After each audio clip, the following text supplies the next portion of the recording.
Hello, this is Brian with ZimCo Survival, and I am back today.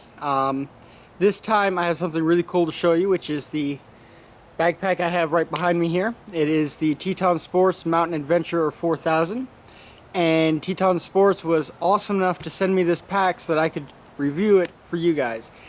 Plus, I'm actually going to be taking this pack on my 8-day hiking trip up the Georgia portion of the AT this year, and putting some good hard miles on it, and we'll see how it holds up. So this review is actually going to be broken up into two sections. This one is going to be the initial impressions slash, going over it review. And then when I get back from my trip, I'm going to do an update on it, and I will let you guys know how it stood up and whether or not it lives up to, if it has a good reputation or a bad one. So stay right here and we will go ahead and start the review. Now, we're going to do this review in, I think, 4 parts. So, first part of this video is going to be just going over the specs and things of the bag. The second part is going to be the, the features that it has. The third part will be the suspension system and the fitting system, which is, fantastic. And then we will go ahead and do the pros and cons and what I found wrong with the bag. So that you guys will be able to get a good detailed video as to whether or not you want to buy this bag, because it is expensive. This particular bag sits at between $120 to $138. So I want to make sure at that price point, that you guys get a really good detailed video on this bag so you can make an educated decision. So hold on just a minute. We'll go ahead and get a nice close-up of this bag and we'll start going over it. Be right back. And we're back. Now, like I said, this is the Teton Sports Mountain Adventurer 4000 bag. This particular bag is a 66-liter bag, which I know a lot of people are having issues with this. Most people will upgrade to this bag from the Scout 3400, and they'll upgrade to this one, and then they get upset because they don't think there's enough room in the primary compartment, which is right here. Now, this particular bag's sleeping bag compartment is about twice the size of the Scout 3400, which is the one that I had before this. So there's a lot of room, a lot of extra room in this sleeping bag compartment, which does take up a portion of that 66 liters. This portion here is not 66 liters in its own. They also include the sleeping bag portion. Now, one thing that I did find with this backpack is that it expands much wider this way. I don't even have this thing completely full because I'm just showing you guys the profile and things, but it expands much farther this way than the Scout does. So just because it looks small doesn't mean it isn't the actual 66 liters. And I found that I can comfortably put all of my equipment and my food for an 8-day hike in this bag with room left over. So in my opinion, it definitely hits the 66 liter mark. Holds a lot more than my Scout 3400 does. You just have to realize that just because it may look small when you get it doesn't mean it's actually a small bag, because it does have quite a bit of expansion. Now, as for the material, it is a 420 ripstop nylon. Very nice and very thick. I don't believe that there's going to be any issues with this fabric tearing or ripping. So now that we've gotten the specs out of the way, now this does weigh about 5 pounds. I almost forgot to tell you that. There is a provided tarp, which I'll show you guys in a minute. A tarp poncho, which weighs about 1 pound, but on its own, this bag weighs 4 pounds, 5 pounds with the poncho. So keep that in mind. You can drop the weight of this bag down to 4 pounds by simply removing the poncho they include. But let's go ahead and let's move on to the features. So I'm going to start at the top because that's the easiest place to start, and we'll work our way down. On this particular bag, right up here at the top, as you can see, you have two really nice strapping points. I know a lot of people complain about these not fitting bedrolls, but I found that, I have a huge bedroll myself, so, a mat. So I can honestly tell you this will not fit my mat. I've tried, it doesn't work, but I also have a really big one. If you go with a more standard sized mat, this will fit it just fine. Now let me go ahead and expand it out here so you can see. That's about how big you're going to look for as far as mats go. So as you can see, it will hold most mats, just not a mat that you're gonna get that's like ultra thick and everything else. So that's just my view on it. It definitely will hold a mat. Personally, I use it to hold my jacket, but having loops on the top is always a good thing. So let's move down to the front. You of course have your hood here. Opens up like this. Right here, this is one of the features. As you can see, I've already used it a bit to test it. It's kind of dirty.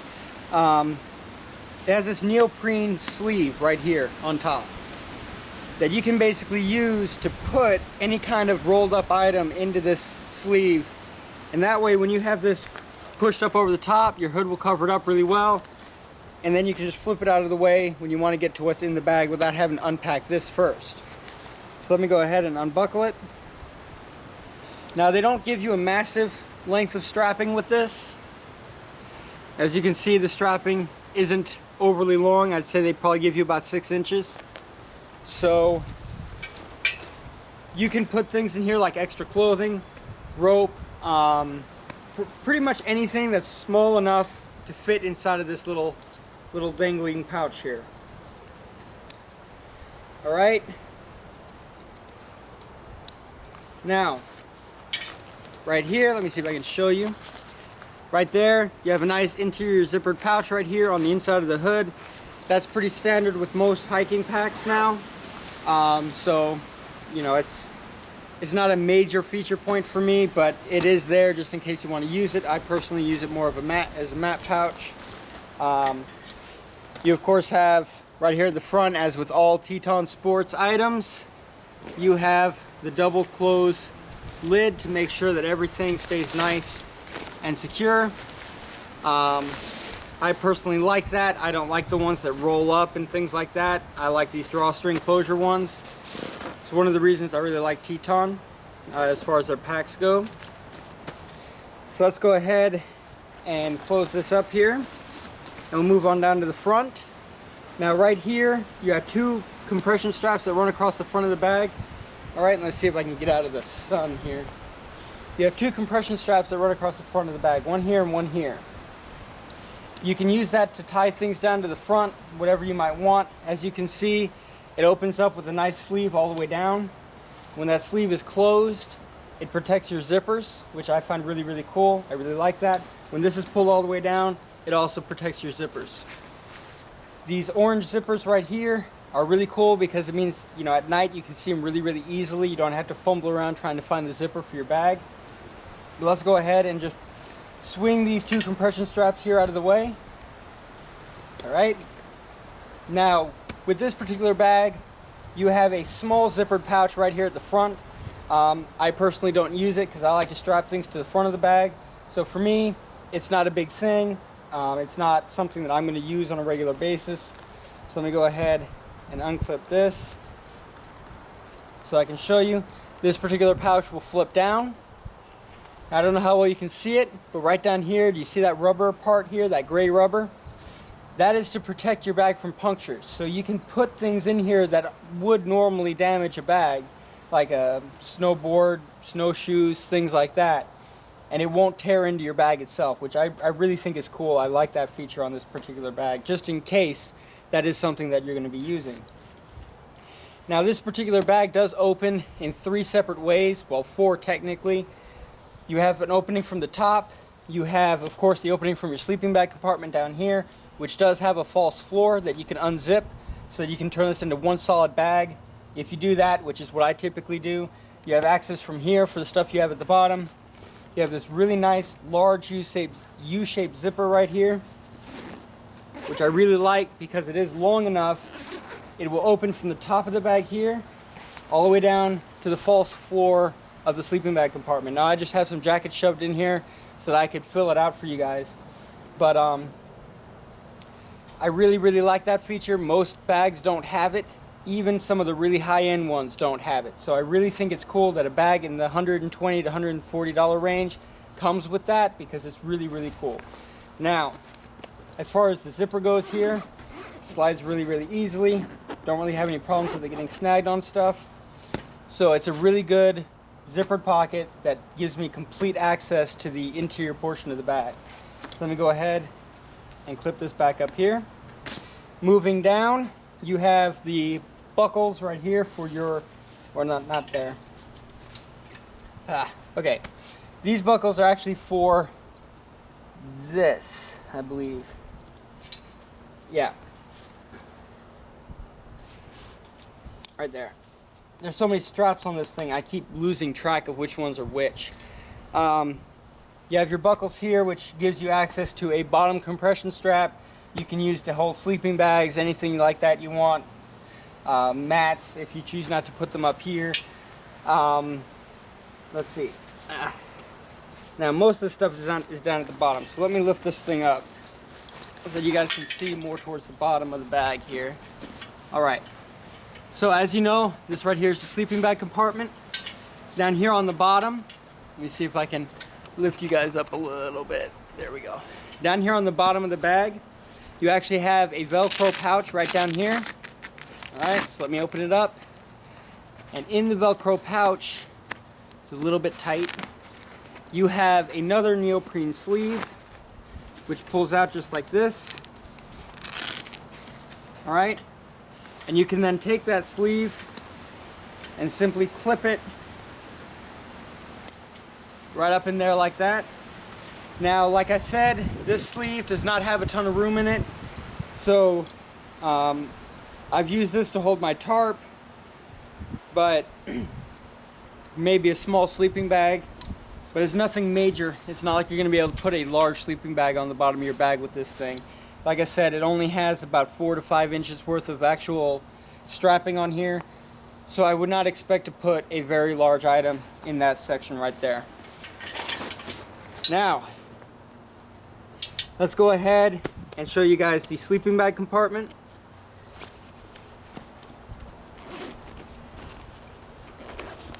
As you can see, it is a fairly large compartment. Let me move you guys down. Sorry about that. As you can see, it is a fairly large compartment. I have a 0 degree jacket in here right now, just to show you guys how big this compartment really is. And as you can see, I can still squash that down and compress it, and it's only taking up about half the room in the sleeping bag compartment. So you can put a really nice amount of a really nice large sleeping bag inside of this pack without too much of an issue. So let me go ahead and zip this up. This part may take me a little while, which is what I'm going to discuss on the pros and cons and issues portion of this video, and I'll explain why it's going to take me a while.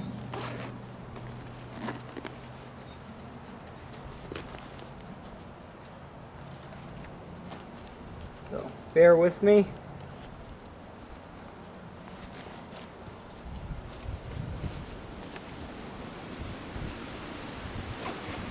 There we go. Now we're going to move on to the side of the pack. Let's see if you guys can see it pretty well there. Alright. On the side of the pack you have 2 compression straps here and here. You can of course use those 2 straps to do whatever you want. Put trekking poles, anything like that that you might want to have inside of this pack and strapped to the side of the bag. You do have one port here for a hydration system. You also have another port in the same spot on the other side.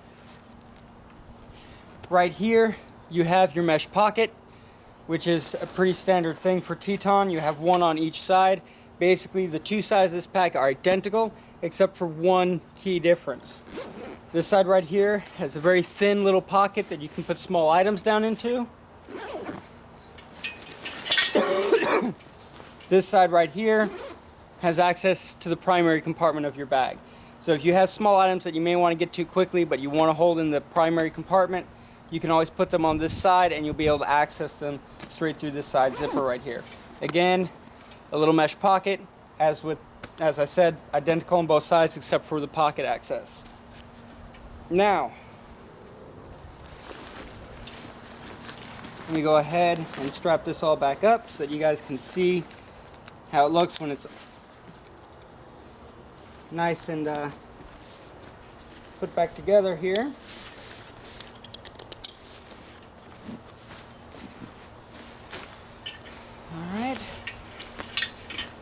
There we are.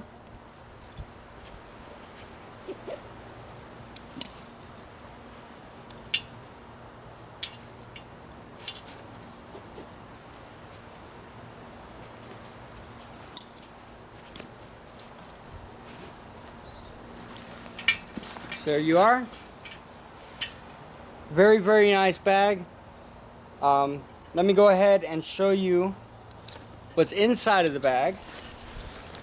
Right here. Again, like I said earlier, you have the double barrel opening.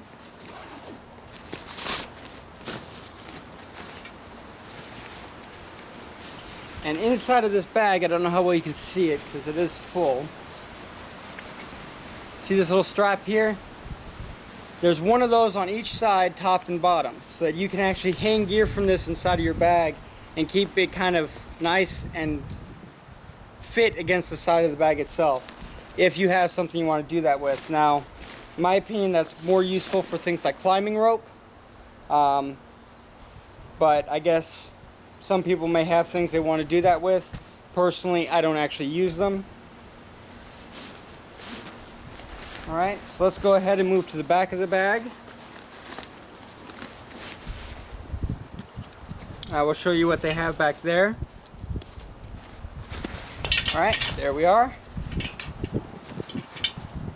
Now, of course, on the back, you have your standard back zipper, which is where they also hold the poncho. Now, I'm actually going to make a separate video on this poncho because, in my opinion, it is an item of its own. So if you want to watch that, go ahead and click the link right in the bottom left-hand corner of your screen, and go ahead and watch my review of this particular tarp. But for right now, I'm just letting you know the bag comes with it. If you want to actually know more detail about it, go ahead and watch the other video. I'm going to drop that on the ground really quick. Now, on the back of the bag, like I said, you have that nice big open bag right here at the top of the hood. This particular hood is a floating hood. It has two straps right here and here. And as you can see, this thing will float at quite high off the top of the bag. So you have plenty of room for expansion with this bag. Putting the hood back down is pretty easy. You just have to tighten down the 4 straps.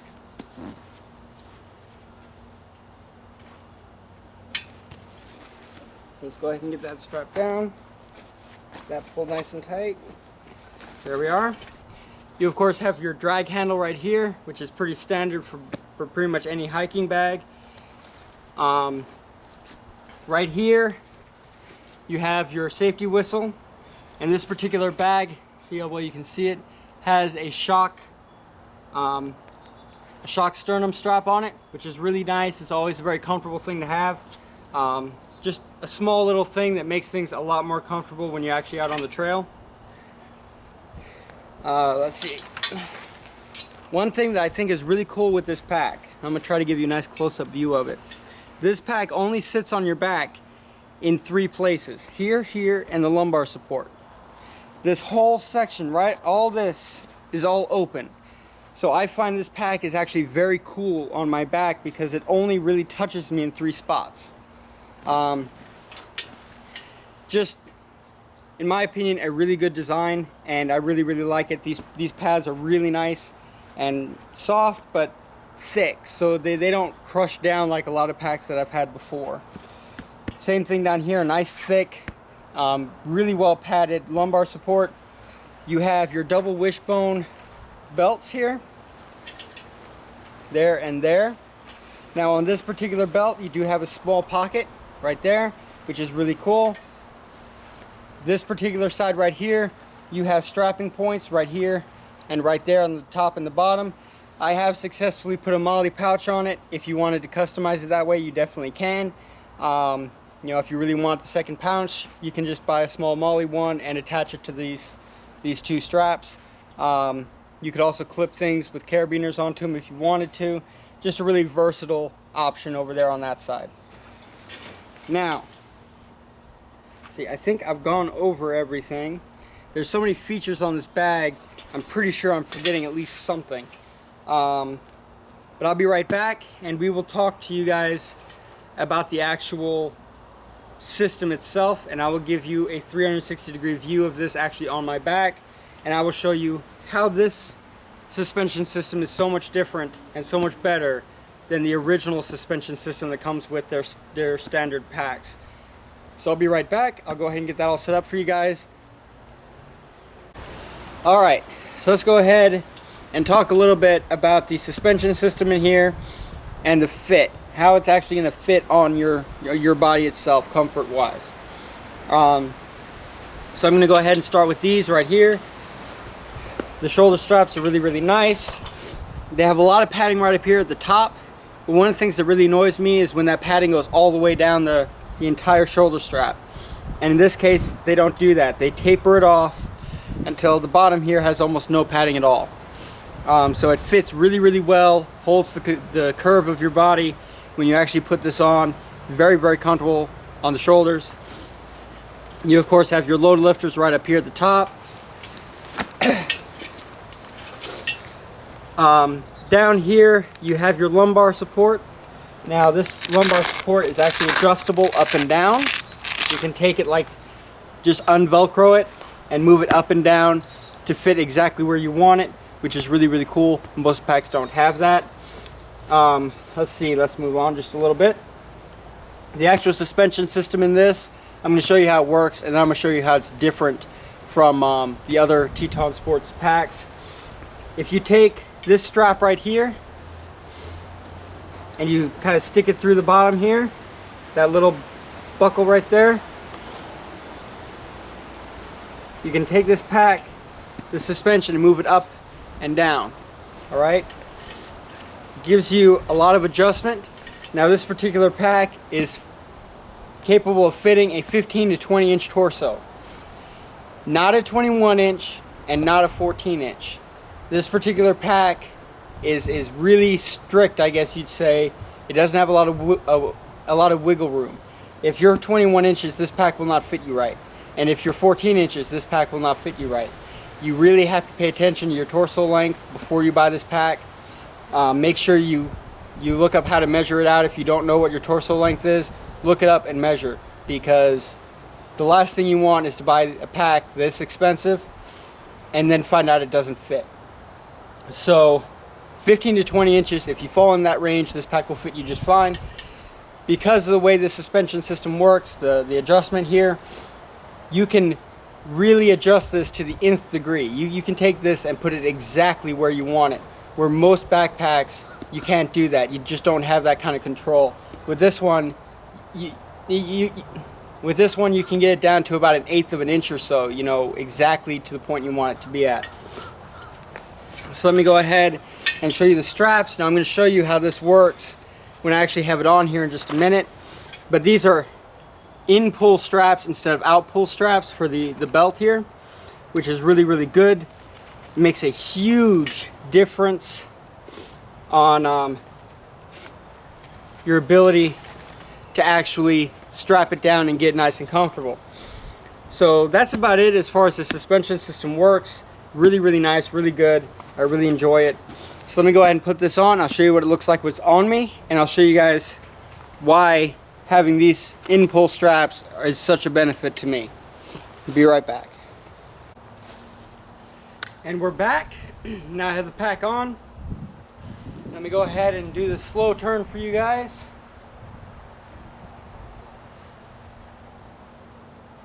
There you go. Now the reason I really want to put this pack on, other than just to show you guys the pack itself, is because most packs that I've ever owned, you adjust the waist belt strap like this, which is really hard to do because you can't put a whole lot of tension on it. But with this one, the thing that I don't like about this one is how close it sits to the saber, but you just grab and you pull it in like this. That lets you put all your arm strength into adjusting that belt, and you can really do it very easily and very quickly, as you just saw. And you get to the perfect tension out of it when you do it this way. I find when you do it that way, you tend to end up with either too tight or not tight enough, and it's a problem. This one, you just pull it until it's snug and you're fine. One thing that I noticed about this pack, Now, my hike, I have 30 pounds worth of equipment because I'm going to be going up there in the winter, and it's going to be, well, the winter up there. March, you still get freezing temperatures up on the Georgia portion. So, in fact, several nights I'm going to be there is going to be below 30 degrees.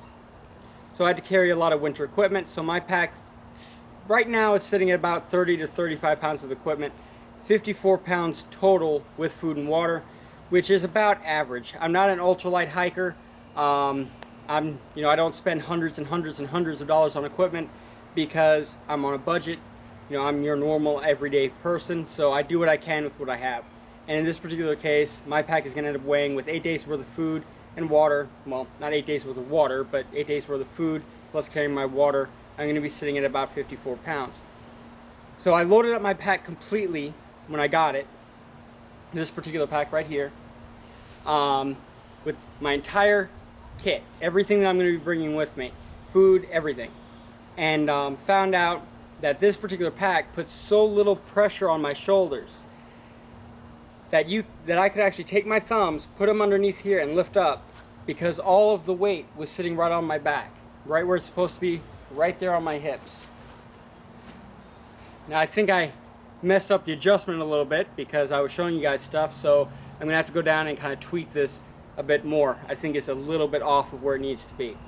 But when it's properly adjusted, all of the weight goes into my hips, which is exactly where you want it. So for me, this pack does exactly what it's supposed to do, which is transfer all of that weight from your shoulders and your back down to your hips. Phenomenal backpack, very, very comfortable. I absolutely love it. Now while I'm standing here, let me go ahead and talk to you guys about a couple of the problems. And a lot of them are just personal preference, something that I would prefer, and one of them is an actual design flaw. So let me go ahead and let you know what those are. Number one, the side pocket that actually is a pocket and not an access point to the bag is very, very thin. I have found that I can only really put a small notebook, a couple of pens into that pouch, because it is such a thin pouch. Once you load the bag up, you have completely lost access to putting anything of any size in that pouch. So in my opinion, it's fairly useless for anything serious. I just put notebook, maybe a compass or something in there, but that's about all you can fit. So that's con number one. Con number two, same thing goes with that back pouch that folds down.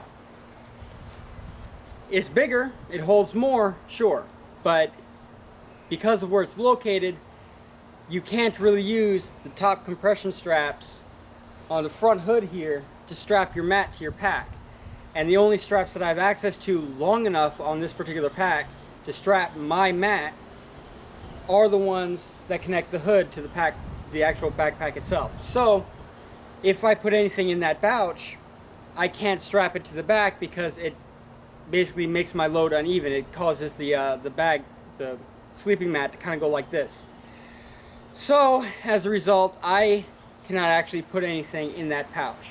Now, if you had a smaller mat, a blow-up mat or a compressible mat or something like that, absolutely. You could put it on the top hood here, and you could still use that pouch on the back. For me, it's a problem because of the kind of mat I use. Like I said, it's a personal thing. It's not an actual design flaw. It's something that I wish that they had changed around just a little bit for me, not for everybody else, because people like different things. The one thing that I found that is an actual legitimate design flaw is the bottom zipper on the sleeping bag compartment. That zipper is so hard to work because it is literally sewn almost directly to the fabric. So you don't have any wiggle room to really work that zipper. You can do it, but as you saw when I was fiddling with it earlier, it really took a lot of moving it around to actually get it to zip all the way around, and I had to sit there and kind of pinch the zipper together to get it to move. It works, it's a zipper. I just wish that it zipped a little bit easier. I do have that problem with the Teton Sports 3400 Scout. It just seems to be their design and the way their bags function. So I highly doubt anyone is going to be changing that anytime soon, but that is something that I would recommend that Teton Sports take a look at in their future designs. Just add probably a ½ inch worth of fabric for the zipper so that it has more play when you're actually trying to use it. Other than that, fantastic backpack. Let me go ahead and talk to you guys for just a minute about, let me give you one more turn here. Alright, let me talk to you guys for just a minute about the fit and finish of this particular pack. I have gotten packs where the stitching is literally all over the place. Looks like some drunk guy stitched it together. I've gotten packs that are absolutely phenomenal, but the stitching they used pulled really, really badly and would end up breaking over time. This particular pack is none of those. The stitching on this pack is all dead straight.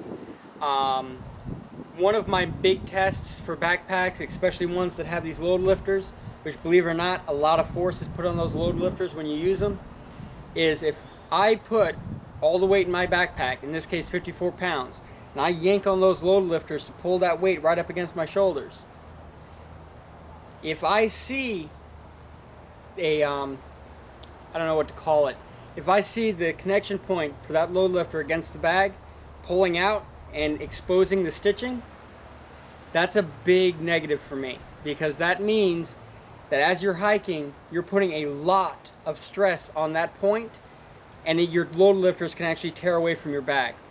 So I look at that with every bag I buy, and just like my Teton Sports 3400, this one had no problems with that.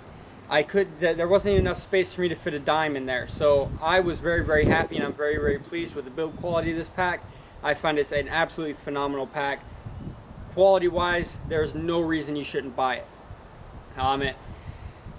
The only real drawback is its price, but this is a premium backpack. This isn't something that you're gonna go and pay 50, 60 bucks for and get this unbelievably cool pack. You're gonna have to pay for this one. Is it worth $138? In my opinion, absolutely it is. It is very, very cheap in comparison to most of the higher end Kelties, but it has all of or more features than most of the higher end packs like Kelties and other ones of that nature.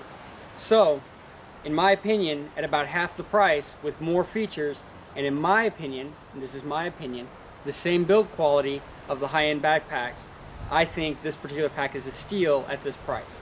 Now, that of course is up to you guys. I don't know what your budgets are. I don't know how much you can spend on it.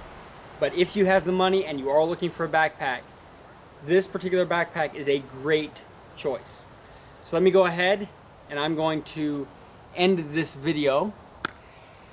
And we will go ahead and take this thing on the hike, and I will do an update video and let you guys know just how it works out.